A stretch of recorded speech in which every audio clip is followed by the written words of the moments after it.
এটা হলো রায়গঞ্জ। এখানে আইন কানুন বলে কিছু নেই, কারণ এখানের রাজা হলেন আলিম চাচা, আর তার একমাত্র রাজপুত্র আপনাদের সামনে।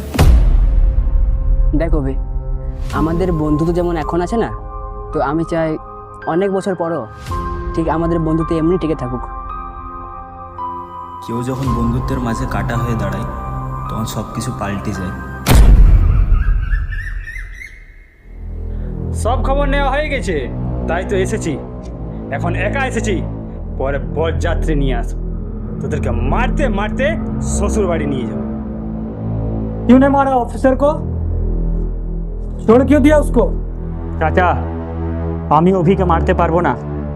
অভি আমার সে হারিয়ে যাওয়া ছোটবেলার বন্ধু। কিন্তু ওই যে কথায় আছে না, বন্ধু যখন শত্রু হয়ে যায় তখন সব কিছু শেষ হয়ে যায়।